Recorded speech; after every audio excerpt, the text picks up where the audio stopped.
Hello, this is Seraphim, and today I invite you to listen to another original story from my channel, a dramatic tale about power, secrets, and justice. The plastic container hit the pavement with a small, dry sound, and the rice spilled across the hot concrete like grains of gold thrown to the wind. The old woman did not cry. She only looked at her trembling hands, then at the foreman's red face, then at her grandson standing frozen on the scaffold above her. 50 feet away, a photographer lowered his camera and knew, with the certainty of a man who had spent 30 years chasing one perfect moment, that he had just taken the photograph of his life. That photograph would win a national award 8 months later.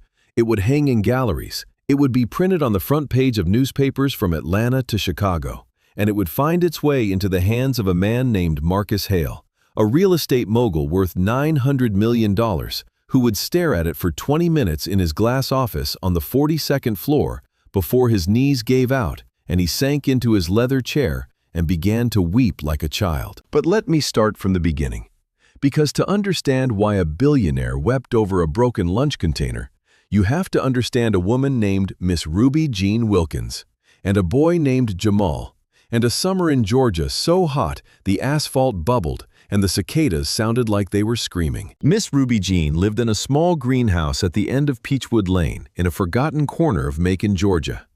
The house had belonged to her mother before her, and her mother's mother before that.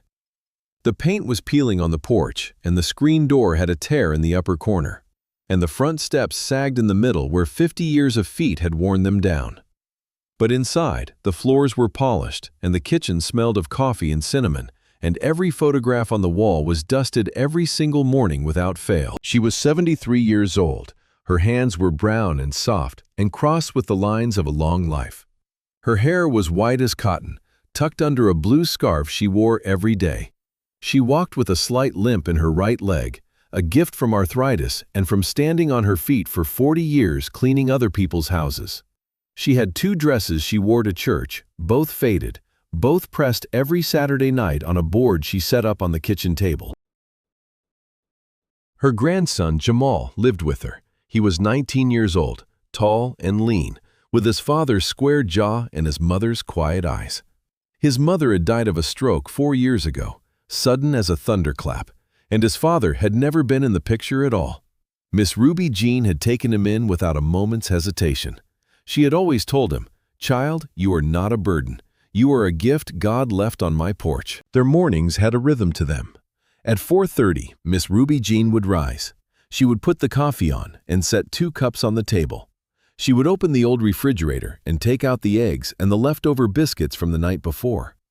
The stove would click 3 times before it caught, and the smell of butter would fill the little kitchen. "Jamal, baby, time to get up," she would call softly. "Breakfast is waiting." The boy would stumble out in his work boots already laced, his t-shirt still wrinkled from sleep.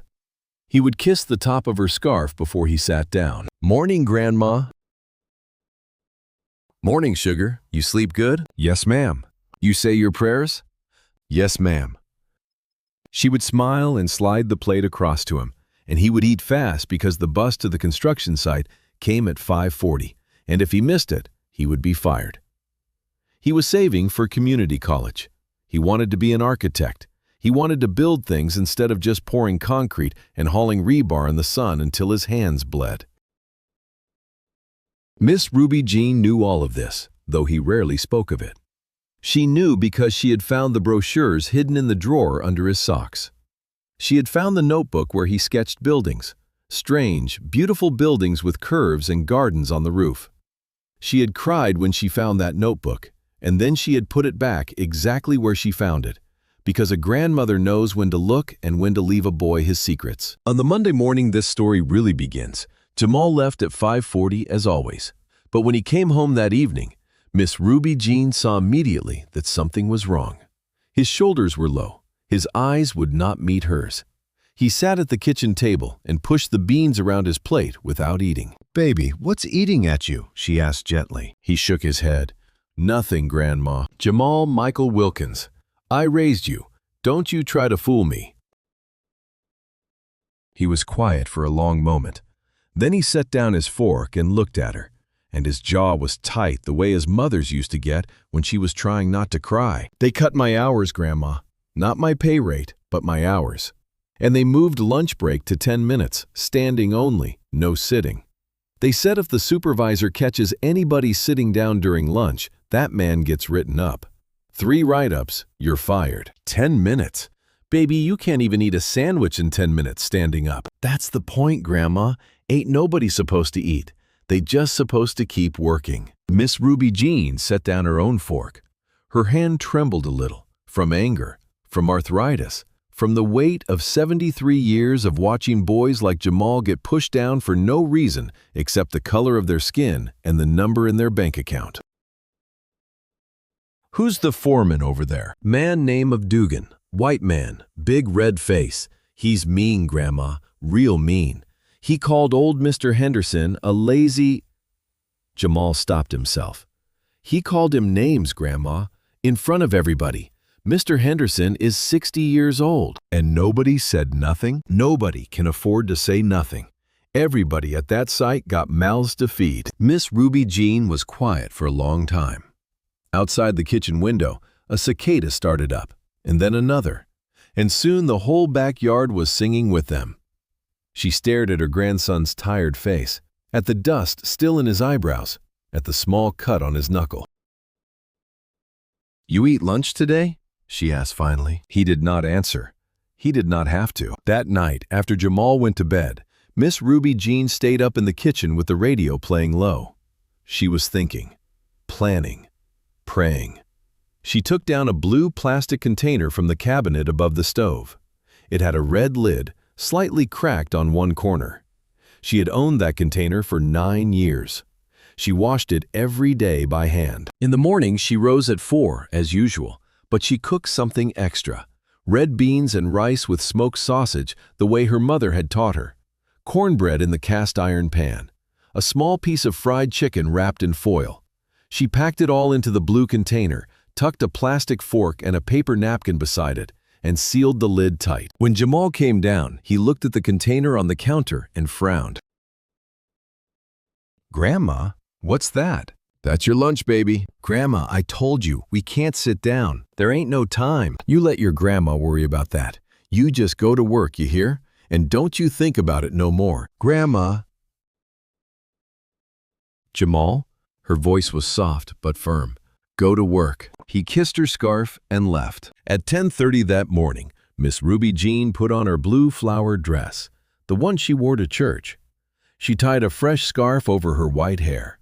She slipped on her old black shoes that were comfortable because the heels had worn down at an angle that matched her feet. She put the blue container in a canvas bag. She picked up her cane, and then Miss Ruby Jean walked out of her little green house and started down Peachwood Lane toward the Macon City Bus Transit Center, 1.5 miles away. The sun was already high. The thermometer on the drugstore across from the bus center read 96 degrees. The air felt like hot soup pressing against her face. She had planned to take the bus. She had saved $2.75 for the fare, wrapped in a handkerchief in her little purse. But when she reached the bus center, she saw the schedule board and her chest tightened. The bus that would take her closest to the construction site on Ridgemont Boulevard had been rerouted. It no longer ran on Tuesdays. She would have to take 2 buses instead of 1 and wait 40 minutes between them, and then walk another 20 minutes on the other side. She stood at that schedule board for a long time. A young woman with a baby on her hip asked if she was all right. Miss Ruby Jean smiled and said, "Yes, honey, I'm just thinking." And then Miss Ruby Jean Wilkins, 73 years old, arthritis in her right knee, in the worst heat Georgia had seen in 20 years, made a decision. She would walk. Not 1.5 miles, but all the way, 7 miles, through downtown, across the old iron bridge, past the highway overpass, through the industrial district, all the way to Ridgemont Boulevard. Because her grandson had not eaten lunch in 3 weeks, and a grandmother who loves a boy does not turn around when the bus does not come. She did not tell anyone. She did not call the neighbor, Miss Inez, who would have offered a ride. She did not stop at the church to ask Pastor Boyd. She just tightened her grip on the canvas bag and started walking. The first mile was not bad. She walked slow and steady, the way her mother had taught her, putting one foot carefully in front of the other. The blue container bumped softly against her hip inside the bag. She thought about Jamal when he was little, when his mother was still alive, how he used to climb onto her lap and ask her to sing "This Little Light of Mine." The second mile. The sweat began. It ran down her back between her shoulder blades. It collected at her temples and under her scarf. She passed a gas station and bought a small bottle of water for 75 cents. She drank half of it standing in the shade, and then she started walking again. By the third mile, her knee was burning. Every step sent a hot pain up into her hip. She began to count her breaths, in and out, the way she had counted during her husband's last weeks in the hospital. 1, 2, 3, in. 1, 2, 3, out. The sidewalk seemed to shimmer in front of her. A delivery truck passed, and the wind of it almost knocked her sideways. By the fourth mile, she was crossing the old iron bridge. The metal railings were so hot she could not touch them. The river below was dark and slow and glittering. She paused halfway across and set her canvas bag on the ground between her feet. She looked down at the water and whispered, "Lord, give me strength. Just a little more strength, Lord. Just until my boy gets his lunch." A man in a pickup truck slowed down beside her. "Ma'am, you all right? You need a ride somewhere?" She looked up at his kind face. She wanted so badly to say yes, but she did not know this man, and her mother had taught her never to get in cars with strangers, not even when she was tired, not even when she was 73. "I'm all right, baby. Thank you kindly. I'm almost there." He hesitated. He reached into his cooler and pulled out a cold bottle of water and handed it to her through the window. "Take this, ma'am, please." She took it. Her eyes filled up and she blinked the tears back. "God bless you, child. God bless you, ma'am." He drove on. She drank the water in 3 long swallows. She picked up her bag and kept walking. By the 5th mile, her feet were throbbing inside her black shoes. The skin on her heels felt raw. The sun was directly overhead now, and there was almost no shade. She passed a row of warehouses and a junkyard and an auto body shop. A man working on a car looked up at her and frowned. "Lady, it's over 100 degrees out here. You need to get inside somewhere." "I'm all right, baby. I'm bringing my grandson his lunch." The man stared at her. He opened his mouth like he wanted to say something else, but she just smiled at him and kept walking, and he watched her go until she turned the corner. By the 6th mile, she had to stop every 2 blocks to lean against something. A light pole, a mailbox, the brick wall of a laundromat. Her heart was beating too fast. She could feel it in her throat. Her vision swam at the edges. But she kept the canvas bag tight against her side, and every time she looked down at the blue container through the fabric, she thought of her grandson's tired face the night before, and she kept moving. It took her just over 2 hours. When she finally turned onto Ridgemont Boulevard and saw the construction site, with its high chain-link fence and its cranes and its raw gray walls rising half-finished against the sky, she almost could not believe she had made it. The sign on the fence said, "Hale Development, Ridgemont Towers, authorized personnel only." Below it was a logo, a simple circle with 3 lines through it, like a sunrise. She walked up to the gate. Her dress was dark with sweat. Her scarf was damp. Her legs were shaking so hard, she did not know how they were still holding her up. She gripped the chain link with one hand to steady herself. On the other side of the fence, about 30 yards away, she could see Jamal. He was carrying a long piece of rebar on his shoulder, walking carefully across a dirt patch toward a pile of steel. He did not see her. She smiled at the sight of him, a small private smile that only grandmothers smile. "Excuse me, baby," she called softly to a young black man in the yellow vest passing near the gate. "Could you tell Jamal Wilkins his grandma is here with his lunch?" The young man looked at her, and his face changed. He looked at her sweat-soaked dress and her trembling hand on the fence and her kind, exhausted eyes, and his own eyes went soft. "Ma'am, you walked here?" "Yes, baby." "In this heat?" "I'm all right. I just want to give him his lunch." The young man hesitated. He glanced over his shoulder at a white trailer with the words "Site Office" on the door. Then he looked back at her. "Ma'am, I'm going to tell you something, and I need you to listen to me. The foreman here, Mr. Dugan, he's real strict about visitors. He don't allow nobody on the property, not even for a minute. If he sees you here, I'm not asking to come in, baby. I just want to give my boy his food. Through the fence is fine." The young man nodded slowly. "All right, ma'am. Hold on. I'll get him." He walked off quickly. Miss Ruby Jean waited, gripping the fence, the sun pressed down on the back of her neck. She opened the canvas bag and took out the blue container, just to have it ready. The plastic was warm from being against her body for 2 hours.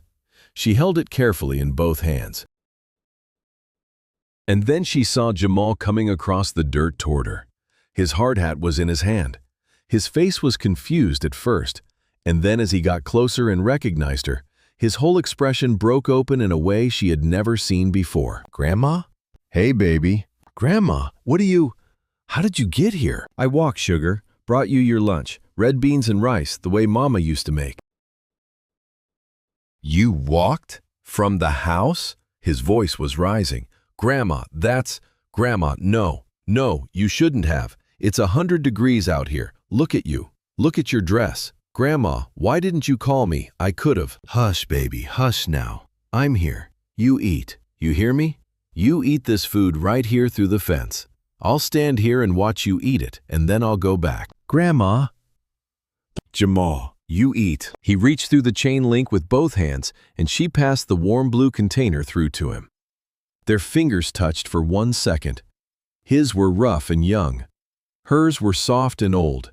And in that second, something in Jamal Wilkins broke, and he looked at his grandmother through the fence and he started to cry, quietly, without making a sound.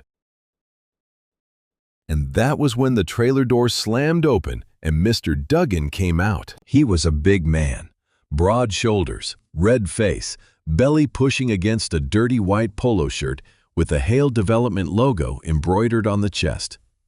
His hard hat was pushed back on his head and his forehead was already beaded with sweat.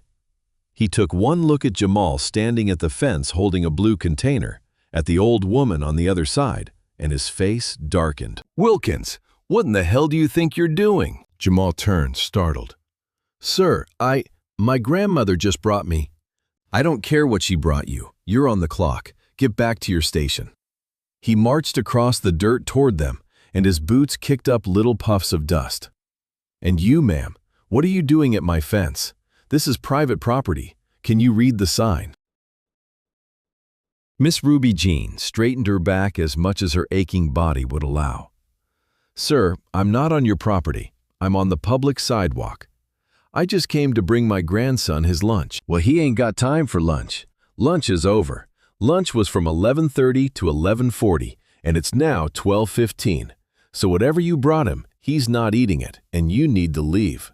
Now." "Sir, please, I walked a long way. Let him just take the container. He can eat it later." "He ain't taking nothing. He's working.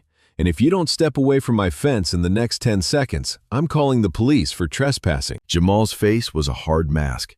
He still held the blue container in both hands, pressed against the inside of the fence. "Mr. Dugan, please. She walked here. Sir, just look at her. Please, sir." "I said get back to your station, Wilkins. That's an order. One more word and you're fired." "Sir." "Fired. You hear me? Fired on the spot. You want to lose this job over a container of beans? Because I got 50 guys lined up outside this gate every morning who'd crawl over broken glass for your paycheck. So make your choice, son, right now." The whole site had gone quiet. Workers on the scaffolds had stopped moving. Men on the ground were staring. The sound of the cranes and the drills seemed to fade into the background. Miss Ruby Jean felt her knees buckle slightly, and she gripped the fence harder. Jamal looked at his grandmother. His jaw was working. His eyes were wet. And then, slowly, he turned the blue container in his hands and extended it back through the fence toward her. "Grandma, take it back. I can't. Grandma, take it back. I can't lose this job. I'm sorry. I'm so sorry." "Baby, it's all right. It's all right, sugar. You go on back to work. Grandma understands." She reached through the fence to take the container from him. Her hands were shaking hard now, harder than they had shaken all morning. The arthritis in her fingers was screaming. The strength had gone out of her arms. And as she tried to lift the container back through the chain link, her grip slipped. The blue container fell. It hit the concrete sidewalk on her side of the fence. The cracked corner of the lid gave way entirely, and the lid popped off, and the red beans and rice and the piece of chicken and the cornbread spilled out across the hot gray pavement in a sudden, shocking smear of color. For one long moment, nobody moved. Miss Ruby Jean looked down at the food on the ground. She did not cry. She did not gasp. She just looked at it. At the rice that had taken her 40 minutes to cook that morning. At the beans she had soaked overnight. At the cornbread her grandson loved so much. All of it there on the dirty sidewalk in the 100-degree sun. Then she slowly, carefully bent down. Her knee screamed. Her back screamed. Her arthritis made her fingers into useless, stiff sticks. But she bent down all the way to the pavement, and she began to pick up the pieces of her broken blue container and place them back into her canvas bag. She did not look at Jamal. She did not look at Mr. Dugan. She just picked up the pieces. And that was when, across the street, crouched beside a telephone pole with a long lens on his camera, a man named Silas Boone pressed the shutter button exactly one time. He had been photographing the construction site for a feature on urban development for a Georgia magazine. He was supposed to be shooting cranes and architecture. But he had seen the old woman at the fence from a block away, and something about her had made him lift his camera. And now he had it. He had it, and his hand was trembling over the shutter, and his eyes were wet behind the viewfinder, and he knew. Mr. Dugan did not see the photographer. He turned his back on Miss Ruby Jean and pointed at Jamal. "Back to work. Now.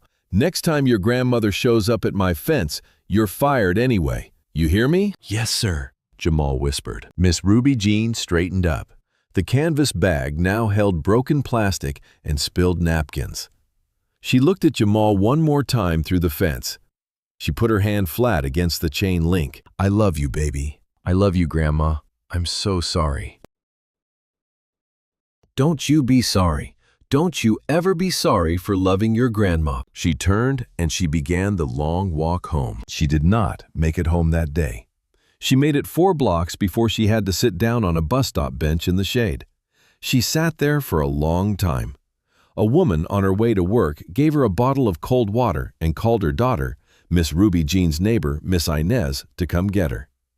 Miss Inez came in her old brown Buick, and she helped Miss Ruby Jean into the passenger seat, and she drove her home in silence, because Miss Inez could see that something had happened that did not need words. Not yet. That night, Jamal came home and found his grandmother in bed with a cold cloth on her forehead. Miss Inez was sitting in the chair beside her. The blue container, or what was left of it, was on the kitchen counter in a plastic bag, as though she had not been able to throw it away. Jamal sat on the edge of the bed and took his grandmother's hand. He did not speak. His shoulders shook. "Baby, don't you cry," she said softly. "Don't you cry for me. We are all right. We are alive and we are together, and that is everything." "Grandma, You should have kept your job. That's what you should have done, and you did. That's what a man does. A man protects what he's got so he can build something better. You hear me, Jamal? You did right today. Your grandma is proud of you." He pressed his forehead against her hand, and he cried. Across town, in a cheap rented studio with bare white walls and a single desk lamp, Silas Boone was hunched over his laptop, looking at the photograph on his screen. The image was in black and white. In the foreground, out of focus, was the red splash of food on the sidewalk. In sharp focus above it was Miss Ruby Jean, her white hair escaping from her scarf, her blue flower dress dark with sweat, her old hands bent down toward the broken container. Beyond the chain link, a young black man in a hard hat stood with his palm flat against the fence, his face twisted with a grief so deep and so human that Silas had to look away from the screen for a moment to compose himself. Silas Boone had been a photographer for 32 years. He had photographed hurricanes and funerals and football games and weddings and a president once. He had never, not one single time, taken a picture that made his chest hurt the way this one did. He titled the image, "Sunday Dinner on a Tuesday." He submitted it to the National Press Photographers Association competition the following week. He did not tell anyone, not even his wife, that he had it. He just sent it in and waited. 8 months later, on a cold January morning, Silas Boone received a phone call from New York. The photograph had won grand prize. It would be featured in every major newspaper in the country. It would be on the cover of Time magazine.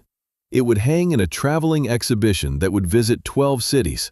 The prize money was $25,000. The first thing Silas did was drive to Macon. He found Miss Ruby Jean's house on Peachwood Lane. He knocked on the door, and when the old woman opened it in her faded house dress, he got down on one knee on her front porch. "Ma'am, my name is Silas Boone. 8 months ago, I took a picture of you at a fence. I didn't ask your permission, and I'm here to ask it now. And I'm here to give you something that belongs to you." He handed her an envelope. Inside was a cashier's check for $12,500, exactly half the prize money, made out to Ruby Jean Wilkins. She opened the envelope with her arthritic hands, and she looked at the check. She looked at Silas. She looked back at the check. And then she started to cry, and she pulled the old photographer into a hug on her peeling front porch.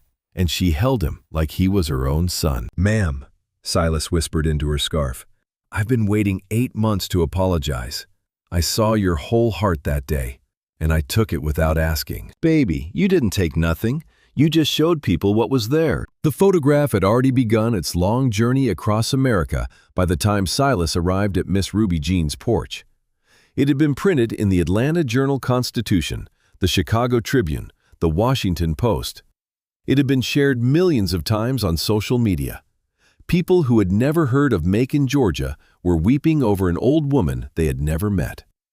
Hundreds of thousands of dollars were being donated to food programs and elder care charities under the photograph's name.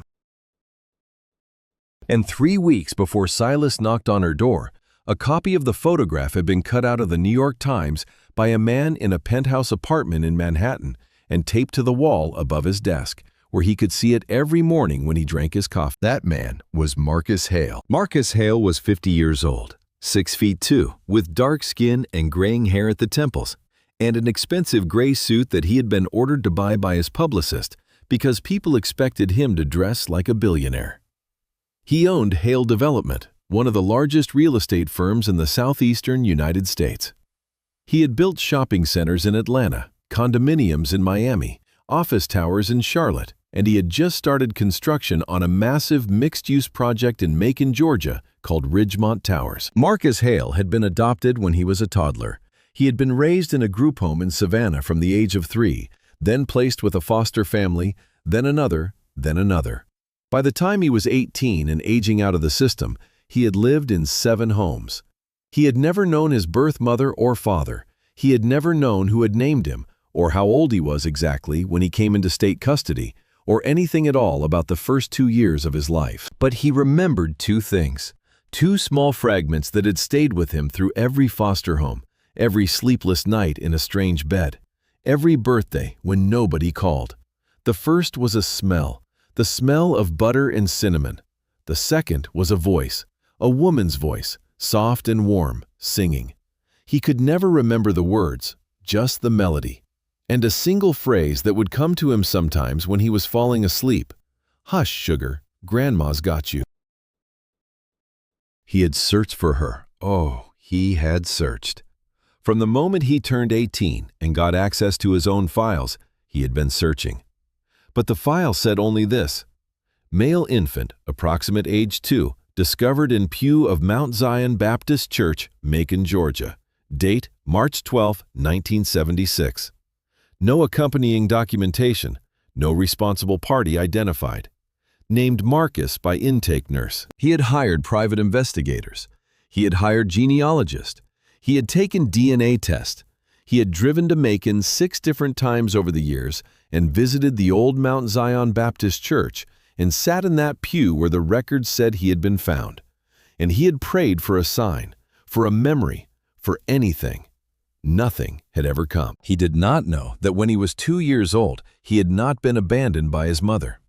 His mother, a young woman named Lorraine, had died of an overdose in a trailer on the outskirts of Macon. Her neighbor, a 23-year-old housekeeper named Ruby Jean, had found the body and found the baby and had taken the baby home. Ruby Jean had nursed him back to health with goat's milk because he was half-starved. She had named him Marcus after her dead brother. She had sung to him every night. She had fed him butter biscuits with cinnamon because it was the only thing he would eat without crying. She had cared for him for 6 months, loving him as her own, until the state social worker had come to investigate a tip from a nosy cousin and had determined that Ruby Jean was too young and too poor and too unmarried to be a legal guardian for a child who was not biologically hers. They had taken him from her arms on a cold March morning in 1976. Ruby Jean had begged. She had shown them her savings, her clean house, her Bible, her references from the family she cleaned for. The social worker had said the rules were the rules. To protect the child, they told her, they could not disclose where he was being placed. She should try to move on.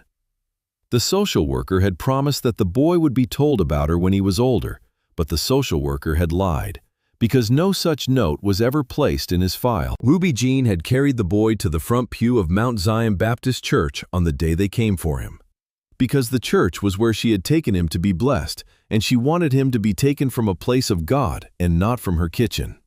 The social worker had found her there. The social worker had lifted the baby out of Ruby Jean's arms. The boy had cried. Ruby Jean had fallen onto her knees in the pew, and she had not gotten up for an hour. She had never had another child. She had married a good man, Eldridge, 10 years later, and they had tried, but it had not happened. And when her younger sister had died and left a daughter behind, and that daughter had grown up and had Jamal and then died herself, Ruby Jean had poured everything she had into that boy, into Jamal. Her second chance at being someone's grandma. She had never told Jamal about the baby she had lost. It was too private. It was too painful. She kept a small photograph of that baby, the only one she had, folded inside her Bible on the nightstand. She looked at it sometimes late at night when she could not sleep. In the photograph, the baby was laughing, and his eyes were large and dark and bright, and his little hand was reaching up toward her face. And now, 50 years later, that baby was a man named Marcus Hale who owned a construction site on Ridgemont Boulevard in Macon, Georgia. And his publicist had just handed him a copy of the New York Times with a famous photograph on the cover that had won a grand prize. Marcus took the newspaper into his office. He closed the door. He sat down at his desk. He opened the page, and he saw the photograph. His coffee cup froze halfway to his mouth. His eyes moved over the image in pieces. The sidewalk, the spilled food, the chain-link fence, the young man with his hand against the fence, and then the old woman bent down to pick up her container. Marcus Hale had seen thousands of photographs of poor black women in his life. He had grown up in group homes full of them. He had paid for their dental surgery and their rent and their grandchildren's tuition through his foundation. He did not, as a rule, react emotionally to such images. But there was something about this woman, something about the line of her back, the tilt of her head, the blue scarf, the shape of her hand. He leaned closer, and then he saw the logo on the polo shirt of the foreman standing beyond the fence. It was his own logo, the rising sun, Hale Development, the Ridgemont Towers site. He recognized the angle of the scaffolding. He recognized the trailer. This photograph had been taken at his construction site. But that was not what made Marcus Hale's coffee cup slip from his hand and crash onto the desk, spilling brown liquid across a pile of contracts. That was not what made his breath stop and his chest heave and his vision blur. It was the woman's face. He had never seen this face in his life. And yet, he had seen this face every night in his dreams for 50 years. He did not understand how he knew her. He did not understand how a face he had not consciously remembered since he was 2 years old could be burned into his soul so deeply. but he knew her. The smell of butter and cinnamon flooded his office. He could hear a woman's voice singing somewhere in the back of his mind, a melody with no words. "Hush, sugar. Grandma's got you." Marcus Hale put his face in his hands and he wept. He wept like a man who had been holding his breath for 50 years and had finally, suddenly, been allowed to exhale. He wept until his secretary knocked on the door and asked if he was all right. He said yes. He said he was fine. He told her to clear his schedule for the next 7 days. He told her to get his private plane ready. He was flying to Macon. And then he picked up his phone and called the best private investigator in the state of Georgia, a man he had used many times before, and he said 7 words. "Find me everything about this woman. Now." The investigator got to work that night.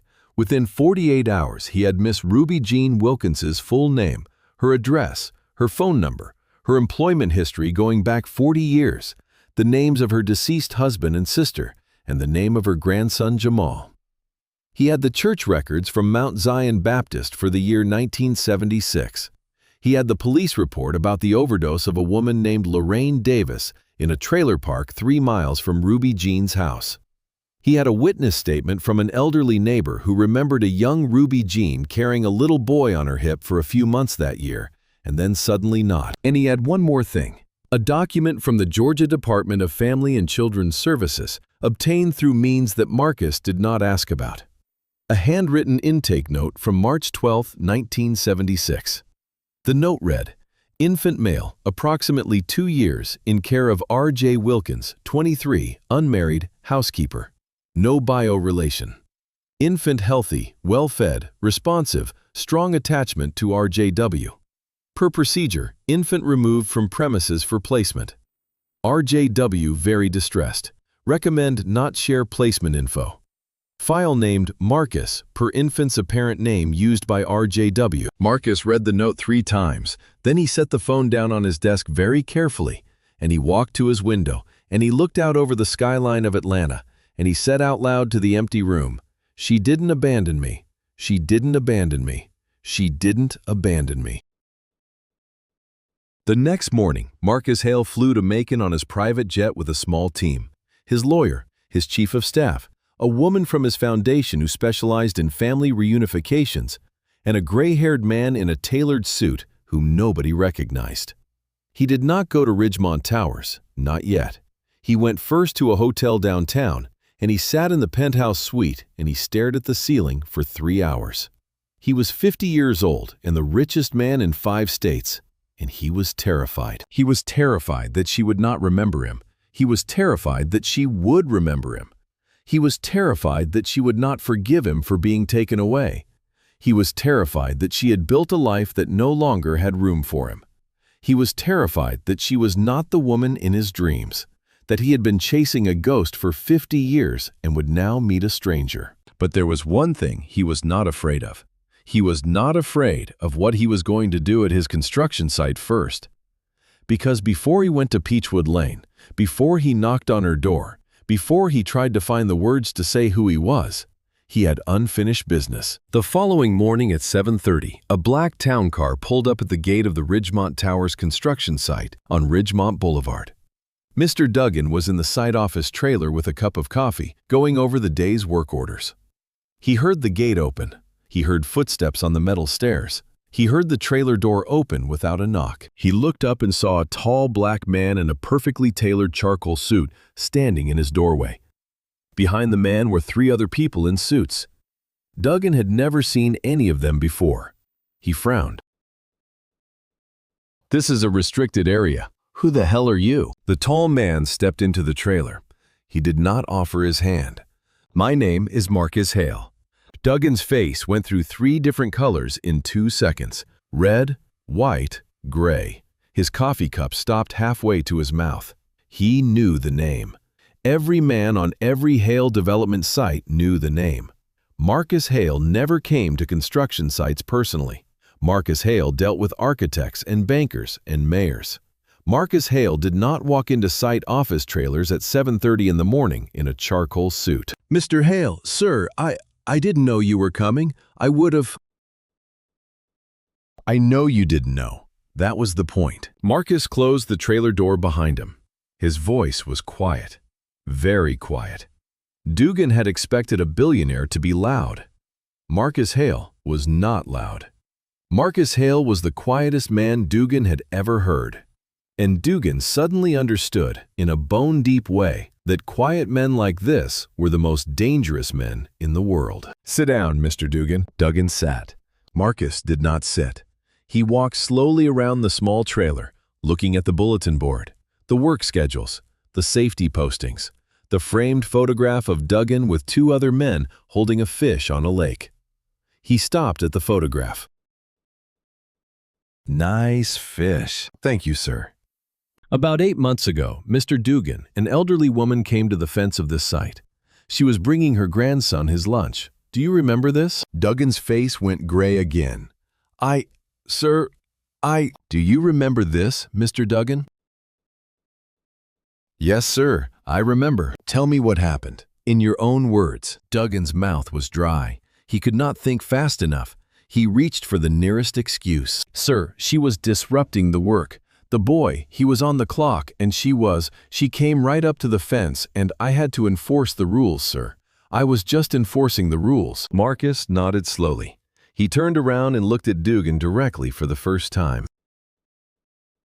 She was on the public sidewalk. She was not on my property. She had walked 7 miles in 96-degree heat to bring food to her grandson because your policies had cut the lunch break to 10 minutes standing up.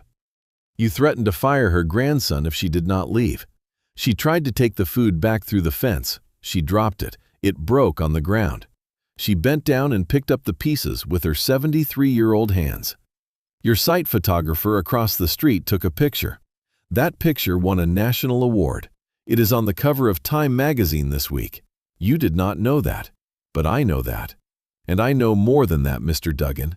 Would you like to know what else I know? Dugan could not speak. Marcus pulled out his phone. He tapped the screen. He turned the phone around so Dugan could see it. On the screen was a document. It was a signed statement from a young black man in a yellow safety vest.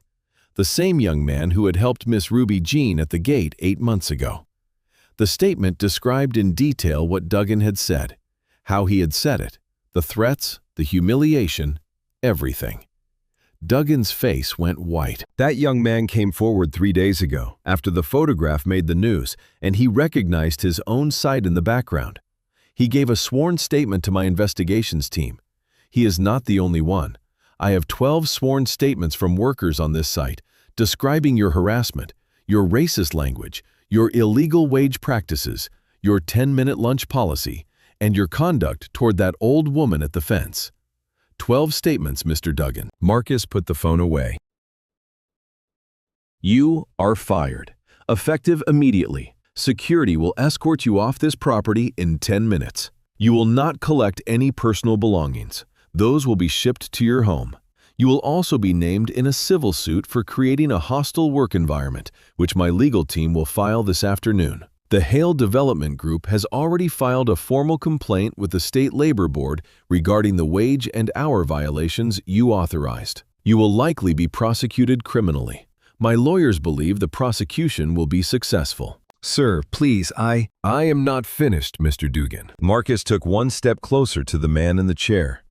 His voice, if possible, got even quieter. The boy you threatened. His name is Jamal Wilkins. He was making $11 an hour on my site. As of this morning, he is the newest member of my personal executive training program based at my Atlanta headquarters. Full ride at Georgia Tech's architecture program, which starts in the fall. Salary of $75,000 a year while he studies. The old woman you screamed at through the fence. I will not describe to you who she is to me. You have not earned the right to know, but I will tell you this. Every time you think about that day, every time you lie awake at night and ask yourself why you lost everything, I want you to remember one thing. You screamed at the woman who raised me. You threatened the great-nephew of a woman who, when I was a starving baby in a trailer park, picked me up off the floor and fed me goat's milk from a bottle and sang me to sleep when nobody else in the world wanted me. Dugan's mouth fell open. He stared at Marcus Hale as though he was looking at a ghost. "I was 2 years old, Mr. Dugan. I do not remember my biological mother. I do not remember my own name before she named me. I remember one thing. I remember butter and cinnamon and a woman's voice singing. I have been searching for that woman for 32 years. And you, sir?" Marcus took one more step, and now his face was close enough that Dugan could smell his cologne. "You screamed at her through a fence." The trailer was silent. Outside, the cranes were starting up for the day. The sounds of construction were muffled through the walls. Dugan's chest was heaving. His eyes were wet. He opened his mouth to say something, anything, but no sound came out. "Get out of my trailer." Dugan got up. He walked past Marcus. His knees would not work right. Two men in dark suits were waiting at the bottom of the metal steps. They walked him to the gate. They took his hard hat. They took his keys. They put him on the public sidewalk in the same spot where 8 months earlier an old woman had bent down to pick up broken plastic. And then they closed the gate. Marcus Hale stood at the trailer window and watched it happen. He did not smile. There was no triumph in him.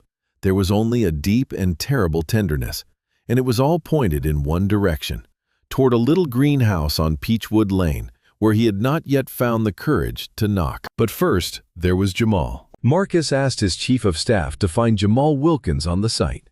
10 minutes later, Jamal was brought to the trailer. He was 19 years old, in his work clothes, sweating and confused. He had seen Dugan being escorted off the property. He had no idea what was happening. He had been told Mr. Hale wanted to speak with him, and his stomach had gone cold, because Mr. Hale was the man who owned everything. And Jamal could not think of any reason on earth that the owner would want to speak to a kid who carried rebar. Jamal came into the trailer with his hard hat in his hands. He stood by the door. He did not sit. Marcus looked at him. He looked at Jamal's tall, lean frame. He looked at the shape of his jaw. He looked at his eyes. And Marcus Hale, billionaire, felt his own knees almost give way because the boy in front of him had Marcus's own eyes. The same shape, the same dark color, the same something that Marcus could not name but had seen in the mirror every day of his life without ever understanding where it came from. "Jamal Wilkins?" "Yes, sir." "Please sit down, Jamal." Jamal sat. Slowly. "My name is Marcus Hale." "I know who you are, sir." "Jamal, I am going to tell you something that is going to be very hard to believe, and I am going to ask you to do a DNA test before the day is over. Not for me. For you, because I think you deserve to know the truth. Will you do that for me?" Jamal stared at him.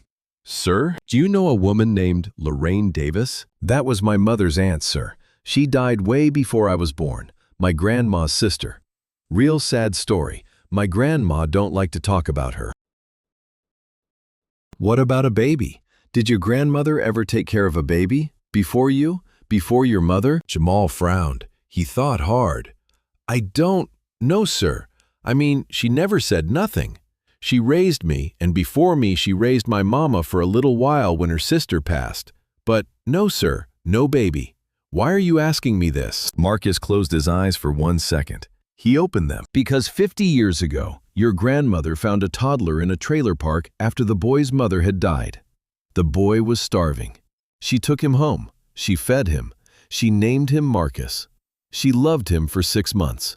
And then the state came and took him away from her because she was too young and too poor and too unmarried to be his legal guardian. The state took him to a group home in Savannah, and he was adopted out, and his file said only that he had been found in a church pew. He spent his entire life thinking his own mother had abandoned him in a church. He spent his entire life searching for the woman whose voice he remembered, for the smell of butter and cinnamon, for a melody he couldn't name." Jamal was not breathing. Son, look at me. Look at me. I am that boy." The hard hat fell out of Jamal's hands. It hit the trailer floor and rolled under the desk. "Sir, she is my grandmother too, Jamal.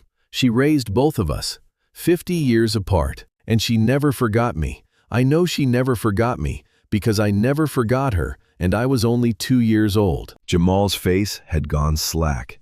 His eyes were huge. He shook his head slowly, then fast, then slowly again. Mr. Hale, sir, are you telling me? I am telling you that you and I are family, not by blood, by the woman who chose both of us. And I am telling you that your grandmother, the woman who walked 7 miles in the heat to feed you, is the only human being I remember from before I was old enough to remember anything. I am telling you that when I saw that photograph 3 weeks ago, I recognized her face the way a man recognizes the face of his own mother. And I am telling you that I have been looking for her since I was 18 years old, and she has been 2 hours away from me my entire adult life, cleaning houses in Macon, Georgia, while I built towers in Atlanta. Jamal was crying. He was not the kind of young man who cried. He had not cried when his mother died. He had only cried twice in his adult life, and one of those times had been 8 months ago when his grandmother handed him a blue container through a fence.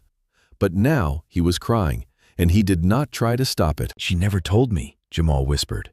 "Grandma never told me she lost a baby. Not one time.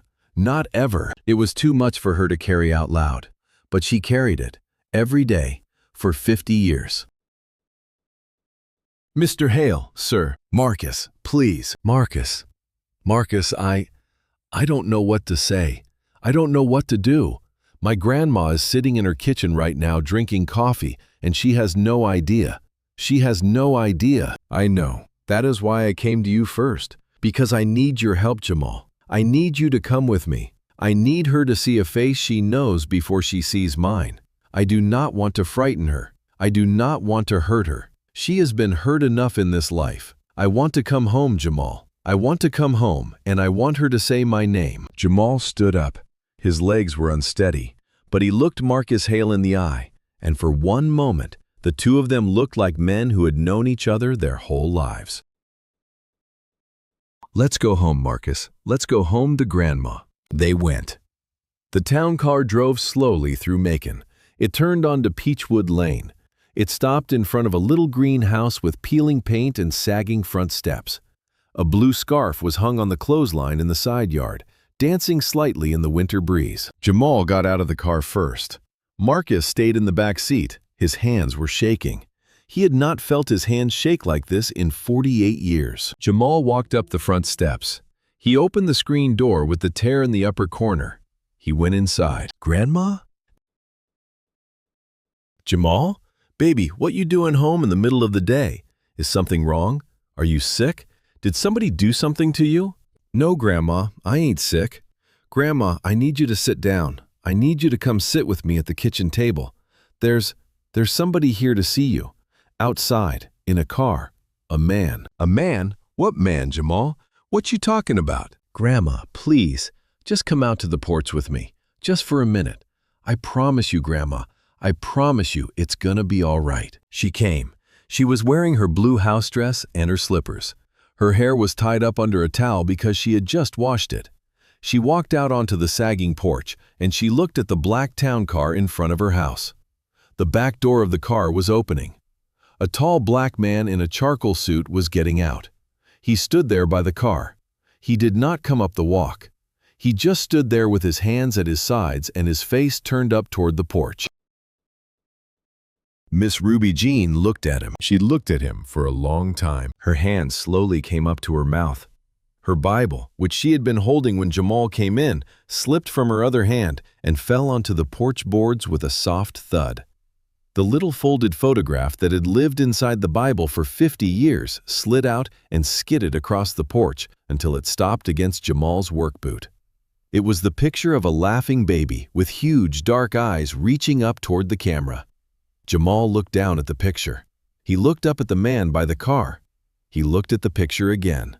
And Jamal Wilkins understood, all at once, in his whole body, that everything Marcus had told him was true. Miss Ruby Jean took one step forward on the porch, then another.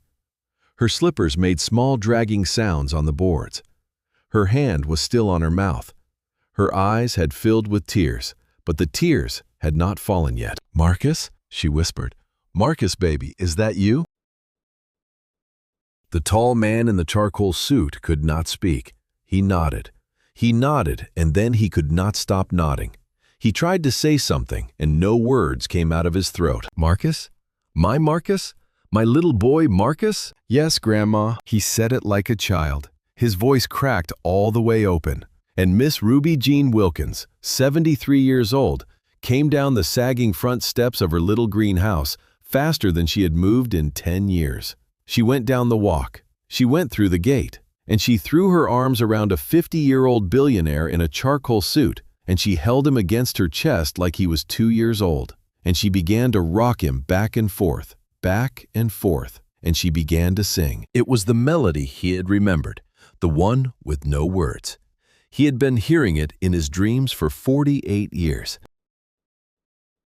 She sang it into his hair, and he wept into her shoulder, and on the porch behind them, a young man named Jamal knelt down slowly and picked up the photograph of the laughing baby and pressed it to his chest, because he had just learned he had a brother, or an uncle, or something the English language did not quite have a word for, and his grandmother's heart had been carrying a love she had never been allowed to name, and now it had come home. They went inside the house.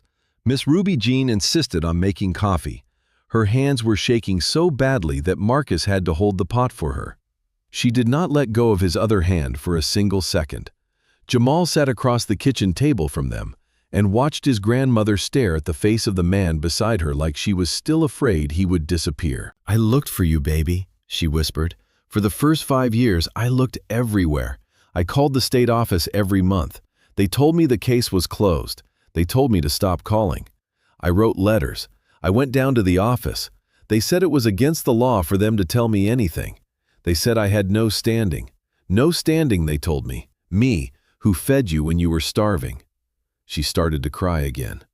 "I am so sorry, Marcus. I am so sorry I couldn't find you. I am so sorry I let them take you." Marcus pressed her old hand against his cheek. "Grandma, you did not let them take me. They took me. You fought for me. I know now that you fought for me. And I have been looking for you my whole life. And I want you to know that every single good thing that ever happened to me started with 6 months in your kitchen. Everything, everything I built, everything I am, started in your arms. Grandma, I remember your voice. I remembered it the whole time. I just didn't know whose voice it was." She closed her eyes. 2 tears ran down her cheeks into the collar of her blue house dress. "You were the sweetest baby, Marcus. You used to laugh when I sang. You used to reach up for my face like you wanted to hold it in your little hands. I used to think, this child was sent to me. This child is mine. The Lord gave him to me on a cold morning, and the Lord will take care of him always." "He did, Grandma. He did take care of me, and now he brought me home." Outside the kitchen window, a cardinal landed on the clothesline where the blue scarf was still drying in the winter sun. It sang 3 notes and then flew away. Marcus Hale stayed in Macon for 2 weeks. He did not stay in the hotel. He stayed on the pull-out couch in Miss Ruby Jean's living room, in the same little green house where he would have grown up if the world had been different. He woke up every morning to the smell of butter and cinnamon in the kitchen. He ate his grandmother's biscuits. He helped her wash the dishes. He sat on the porch with her in the afternoons and listened to her tell stories about her sister, about her dead husband Eldridge, about Jamal when he was little, about the 1,000 small things a grandmother carries in her heart and almost never says out loud. He arranged for the little greenhouse to be repaired from roof to foundation, but she refused to move out of it. She said it had been her mother's and her grandmother's, and she did not intend to leave it. He respected that. He had the porch steps rebuilt anyway. He had the screen door replaced. He had the kitchen painted the same color it had always been. He set up a trust for her that guaranteed she would never have to clean another house or walk another mile in the heat for the rest of her life. She tried to refuse the money. He told her it was his to give, and she was his to give it to, and she could argue with him about it for the next 50 years if she wanted, but he had already signed the papers. Jamal moved to Atlanta in the fall. He enrolled at Georgia Tech on a full scholarship from the Hale Foundation. His dorm room had a poster of one of his own sketches on the wall, which Marcus had framed without telling him. He called his grandmother every night, every single night. At first, she scolded him for spending his phone minutes. He told her Marcus had put him on the family plan. She laughed so hard, she almost cried. Mr. Duggan was prosecuted for wage and hour violations in the state of Georgia. He was fined heavily. He lost his house. He was unable to find work in construction management anywhere in the Southeast. He ended up driving a delivery truck for a flower shop in a small town in Alabama. The flower shop was a Hale Foundation business that hired workers who had lost jobs through their own misconduct, on the condition that they completed a 30-hour workshop on racial bias in the workplace. Duggan completed the workshop. He delivered flowers to old women in nursing homes for the rest of his working life. He was not happy, but he was perhaps a slightly better man than he had been. That was the mirror justice the universe had arranged for him, and it was perhaps more mercy than he deserved. The photograph, Sunday Dinner on a Tuesday, continued its travels. It hung in a gallery in New York. It hung in a museum in Chicago.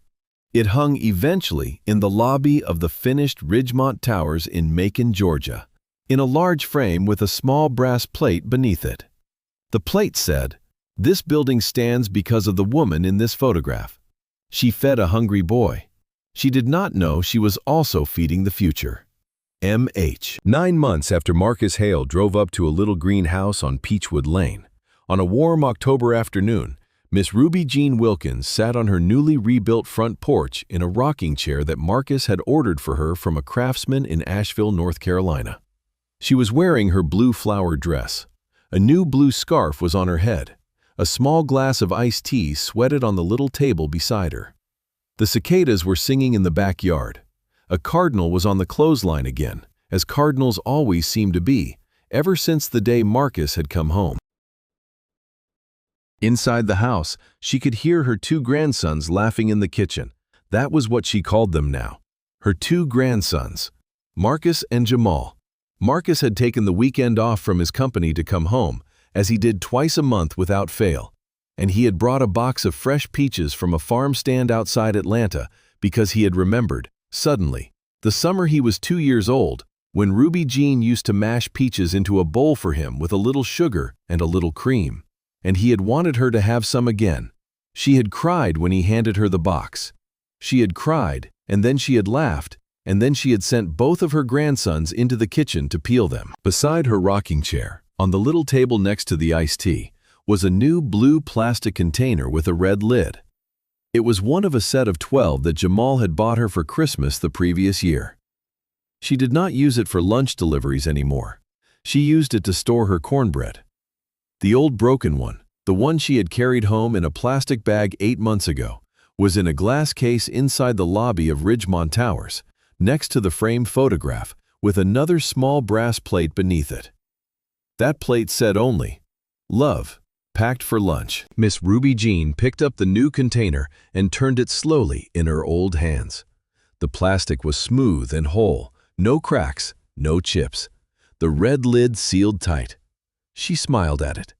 Then she set it back down on the table and picked up her iced tea and took a long, slow sip. Inside the house, Marcus called out, "Grandma, how many peaches in the cobbler?" "All of them, baby," she called back. She heard Jamal laugh. She heard Marcus laugh. She heard the sound of her 2 grandsons moving around in her kitchen, opening her cabinets, using her bowls, filling her house with life. The sun was starting to set behind the trees at the end of Peachwood Lane. It turned the sky the color of honey. Miss Ruby Jean Wilkins looked out across her small front yard, across the walk where she had stood 50 years ago holding a little boy who was being taken away, across the gate that her grandson had come through in a charcoal suit with tears in his eyes.